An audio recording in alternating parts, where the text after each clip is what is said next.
Bom dia, boa tarde, galerinha do segundo ano, a depender do momento que vocês estão assistindo a este vídeo. Hoje a nossa aula é de matemática e nós vamos utilizar tanto o livro grosso quanto o livro fino, que são as fichas de atividades. Para começar, vamos para o livro grosso na página 118 e aí a gente vai retomar o assunto de sólidos geométricos, que nós já estamos estudando há algum tempo. Porém, na aula de hoje, vamos aprender dois novos sólidos geométricos, que no caso são as pirâmides e as prismas. Lembrando que os sólidos geométricos fazem parte de muitos elementos naturais e também de muitos elementos produzidos pelo homem que nós utilizamos no dia a dia. Eles servem de formas para quê? Para que as pessoas possam se basear e construir muitos objetos que são essenciais no nosso dia a dia e facilitam a nossa vida. A gente estudou a esfera, o cone, a gente estudou o paralelepípedo, o cubo e entre outros, o cilindro também, lembram? Pronto, aí agora é a vez das prismas e das pirâmides. E aí ele vem dizendo o seguinte: nós já estudamos alguns sólidos geométricos. Agora você conhecerá outros, que são as pirâmides, né, e as prismas.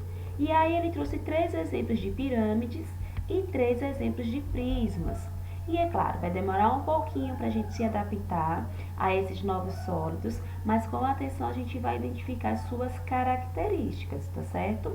Embaixo ele diz o seguinte: nas pirâmides, as figuras geométricas planas das laterais, que sempre se repetem, são triângulos. Os triângulos são aquelas figuras que possuem 3 lados, tá certo? É o menor número de lados de um sólido geométrico. Então, 3 lados. Aí são referentes às pirâmides, que se repetem os triângulos. Nos prismas, as figuras planas das laterais, que se repetem, são retângulos. Os nomes das pirâmides e dos prismas depende da quantidade de lados da figura da base. Por exemplo, tem prisma triangular e pirâmide de base quadrada. Quando um prisma vai ser triangular? Quando ele vai ter 3 lados, como esse segundo aqui, tá vendo? E quando aqui a pirâmide vai ser de base quadrada? Quando ela tiver realmente a base, ou seja, aquilo que o apoia de 4 lados, certo? Embaixo a gente tem uma atividade para ajudar a gente identificar melhor esses novos sólidos geométricos. Está dizendo o seguinte: na página 5 do material de apoio, você encontrará desenhos de sólidos geométricos. Recorte cada um deles e os separe em grupos sobre sua mesa. Você já sabe que o material de apoio fica no final do livro grosso e está enumerada a página. Vocês vão lá para poder pegar esse material na página 5 e recortar. E na letra A você vai dizer o seguinte: quantos grupos você formou? Eu vou colocar aqui para vocês verem qual é a página, tá? Lá no final do livro, a gente vai encontrar o nosso material de apoio. Só um pouquinho até a tia localizar, tá? E aí, o que acontece? Pronto, encontrei. Quando vocês pegarem, tá vendo aqui que aparece, ó, unidade 5, geometria, página 118, que é o que a gente está trabalhando hoje nesse vídeo. E aí vai aparecer aqui os sólidos geométricos. Eu não vou dizer o nome dos sólidos porque aí vai facilitar muito na hora de vocês escreverem. Mas são todos os sólidos que nós estamos estudando. Inclusive, prisma e pirâmide já vai aparecer aqui. E aqui, ó, onde está pontilhado, é onde vocês devem recortar, ok? E aí ele está pedindo o quê? Ele está pedindo para que vocês cortem, coloquem separados esses recortes que vocês vão fazer desses sólidos geométricos na mesa de vocês, para vocês começarem a responder. E aí ele pergunta o seguinte na letra A: quantos grupos você formou? E quais são esses grupos que você vai formar? Olha, ele está dizendo aqui: recorte cada um deles e os separe. Você vai separar em grupos sobre sua mesa. Vai separar quais são os solos do mesmo formato, tá certo? E aí na letra B ele vai dizer que nomes você daria para cada grupo. Na letra C, explique qual foi o critério utilizado para separar e nomear os grupos. Você pode separar pela quantidade de lados também. Você pode separar também pelo tamanho do sólido geométrico. Vai depender do que você vai escolher, tá certo? Agora na página 119. Mão na massa. Agora que você já viu que há diferenças entre os prismas e as pirâmides, vamos montar e comparar cada uma das figuras geométricas espaciais. Recorte os moldes das páginas 7, 9 e 11 do material de apoio, logo depois daquela página que nós estávamos agora. E coloque os moldes montados sobre as formas abaixo. Vocês vão recortar e vão colocar aqui, ó, o cubo, o paralelepípedo, a prisma triangular. Para ser prisma triangular tem que ser o quê? Base de triângulo, 3 lados. Pirâmide de base pentagonal. Pentagonal vem de 5, penta, 5, tá certo? Pirâmide de base quadrada. Quadrado tem que ter o quê? 4 lados iguais. E pirâmide de base triangular, 3 lados também, ok? É só vocês recortarem e colarem aí. Agora, na página 120, segunda questão. Paula separou algumas embalagens em 2 grupos. Veja, aqui tem o grupo 1 e o grupo 2. Vai aparecer prismas e pirâmides. Na letra A, o que as figuras geométricas espaciais do primeiro grupo têm de parecido entre si? Esse grupo aqui, o que é que eles têm de parecido? Vocês vão colocar. Vocês vão falar sobre a base, vocês vão falar sobre o lado, não sei. Vocês vão analisar aí e ver o que é que eles têm parecido.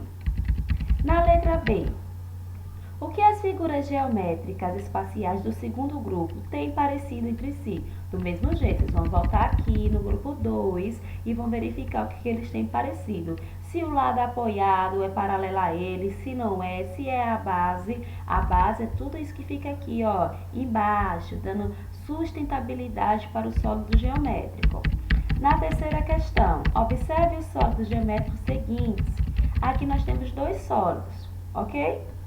Letra A, o que eles têm de parecido? Prestem atenção na base, é uma dica. Na letra B, o que eles têm de diferente?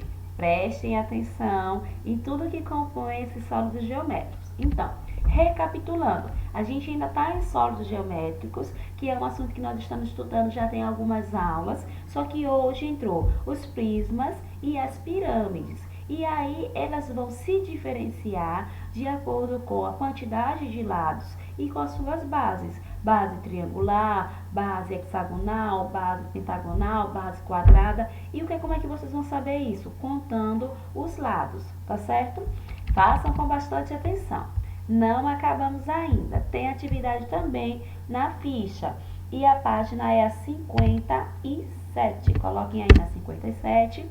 Coloquem o nome completo de vocês e a data que vocês estão assistindo ao vídeo. Não esqueça que o nome precisa ter iniciais maiúsculas.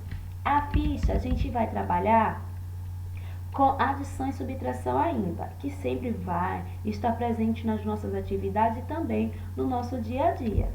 A primeira questão diz o seguinte: Lucas e Bruno foram ao parque de diversões com seus pais. Lucas tem 62 centímetros de altura e Bruno 58 centímetros. Os dois querem ir à montanha-russa, mas o brinquedo só permite a entrada de pessoas com mais de 78 centímetros. Na letra A, pergunta o seguinte: algum deles pode entrar na montanha-russa, sim ou não? Aí vocês vão dizer o porquê. Lembrando que para entrar na montanha-russa tem que ser maior do que 78 centímetros. E Lucas tem 62 e Bruno tem 58. Então, vocês devem analisar isso. Na letra B, quantos centímetros Lucas precisaria ter a mais para conseguir entrar no brinquedo? Como é que vocês devem fazer essa continha? Olha, vocês têm que observar que precisa ter mais de 78 centímetros e Lucas tem apenas 62. Então, a gente precisa fazer uma subtração do que seria necessário e da altura que ele tem, para verificar quanto está faltando. Agora, na letra C. Quantos centímetros Bruno precisaria ter a mais para conseguir entrar no brinquedo? É a mesma conta. Vai verificar que para entrar tem que ter 78 centímetros e Bruno só tem 58. Então, a gente vai fazer uma subtração. Aqui está representado para vocês um desenho bem bonito de onde seria esse parque que eles querem ir na montanha-russa, tá certo? Na página 58, segunda questão. Lucas e Bruno tentaram entrar em outro brinquedo do parque de diversões. Nesse brinquedo, pode entrar se tiverem 60 centímetros. Utilize os boxes para fazer as contas e responda as perguntas nas linhas. Vamos lá, na letra A. Algum deles conseguirá entrar no brinquedo? Por quê? Olha, tem que ter no mínimo 60 centímetros. Qual deles tem 60 ou mais centímetros? Vocês vão dizer qual é e vão dizer o porquê. Na letra B está perguntando: quantos centímetros Bruno precisaria ter a mais para conseguir entrar no brinquedo? Lembrando que para entrar neste brinquedo tem que ter a partir de 60 centímetros e Bruno tem apenas 58 centímetros. Faça uma continha e coloquem a resposta. A letra C pergunta: quantos centímetros Lucas tem a mais que a altura mínima do brinquedo? Então, o Lucas, ele tem 62 centímetros. Lembram disso que está escrito aqui na outra página que ele tem 62 centímetros? E o brinquedo diz que precisa ir, para poder participar da brincadeira, tem que ter pelo menos 60 centímetros. Então, ele tem mais do que 60. Quantos centímetros ele tem a mais?